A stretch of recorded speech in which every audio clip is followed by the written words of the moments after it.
السلام علیکم ورحمۃ اللہ تعالی وبرکاتہ۔ 2 جمادی الثانی۔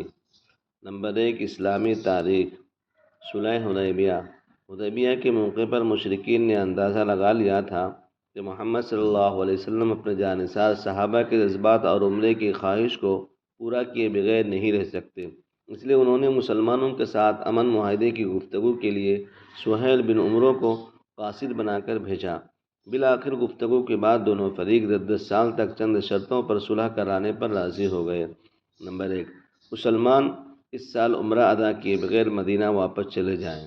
نمبر 2، مسلمان اگلے سال عمرہ ادا کریں گے لیکن مکہ میں 3 دن سے زیادہ نہیں ٹھہریں گے۔ نمبر 3، مسلمان مکہ میں ہتھیار نہیں لائیں گے، ان کے پاس صرف تلواریں ہوں گی اور وہ بھی نیام میں ہوگی۔ نمبر 4، اہل مدینہ مکہ میں رہنے والے مسلمانوں کو اپنے ساتھ نہیں لے جائیں گے، اور اگر کوئی مسلمان مکہ میں رہنا چاہے تو اس کو نہیں روکیں گے۔ نمبر 5، اہل مکہ میں سے کوئی مدینہ چلے جائے تو مسلمان اسے واپس کریں گے، لیکن اگر کوئی مسلمان مکہ واپس آ جائے گا تو مشرکین اسے واپس نہیں کریں گے۔ نمبر 6، 10 سال تک فریقین میں لڑائی بند رہے گی۔ نمبر 7، عرب قبائل کو کسی بھی فریق کے ساتھ معاہدہ کرنے کا اختیار ہوگا۔ اس طرح مسلمانوں نے دب کر صلح کر لی۔ نمبر 2، حضور صلی اللہ علیہ وسلم کا معجزہ۔ کنویں سے مشک کی خوشبو آنا۔ ہمارے نبی صلی اللہ علیہ وسلم کے پاس ایک ڈول میں پانی لایا گیا، آپ نے اس میں سے پیا، پھر کنویں میں کلی کر دی، اس کے بعد کنویں سے مشک جیسی خوشبو آنے لگی۔ نمبر 3، ایک فرض کے بارے میں۔ قرآن میں اللہ تعالیٰ فرماتا ہے، عورتوں کے ساتھ حسن سلوک سے زندگی بسر کرو، اپنی بیوی کے ساتھ اچھائی معاملہ کرنا اور اچھے سلوک سے زندگی گزارنا ضروری ہے۔ نمبر 4، سنت کے بارے میں، ظالموں سے بچنے کی دعا۔ دشمنان اسلام کی جانب سے جب مشکلات اور پریشانیوں کا سامنا ہو تو اس وقت اس دعا کا اہتمام کرنا چاہیے۔ رب نجنی من القوم الظالمین۔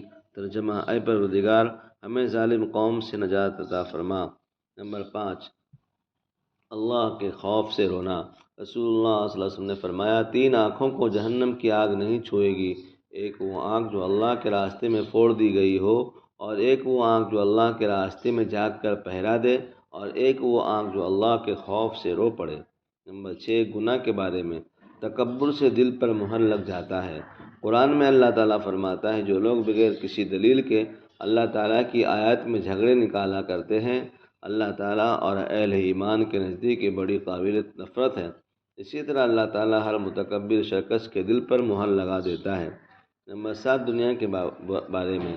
آخرت کے مقابلے میں دنیا سے راضی ہونا۔ قرآن میں اللہ تعالیٰ فرماتا ہے، کیا تم لوگ آخرت کی زندگی کے مقابلے میں دنیا کی زندگی پر راضی ہو گئے؟ دنیا کا مال و متاع تو آخرت کے مقابلے میں کچھ بھی نہیں، لہذا کسی انسان کے لیے مناسب نہیں ہے کہ وہ آخرت کو بھول کر زندگی گزارے یا دنیا کے تھوڑے سے ساز و سامان کی خاطر اپنے آخرت کو برباد کر دے۔ نمبر 8، آخرت کے بارے میں۔ مومنوں کا پلصرات پر گزر۔ رسول اللہ نے فرمایا، پلصرات پر مومنین رب سلم سلم، یعنی اے پروردگار سلامتی عطا فرما کہتے ہوئے گزریں گے۔ نمبر 9، طب نبوی سے علاج۔ مریض کی شفا کا کامیاب نسخہ۔ رسول اللہ صلی اللہ علیہ وسلم نے فرمایا، جس شخص نے کسی ایسے مریض کی عیادت کی جس کی موت کا وقت ابھی نہیں آیا ہے اور اس کے لیے 7 مرتبہ یہ دعا پڑھے، اسأل اللہ العظیم رب العرش العظیم ان یشفیک، تو اللہ تعالیٰ اسے ضرور شفا عطا فرمائیں گے۔ نمبر 10، نبی صلی اللہ علیہ وسلم کی نصیحت۔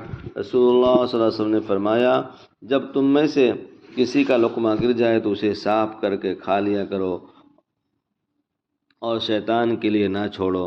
اللہ تعالی ہم سب کو پڑھنے اور سننے سے زیادہ عمل کرنے کی اور اس کو پھیلانے کی توفیق عطا فرمائے۔ شکریہ۔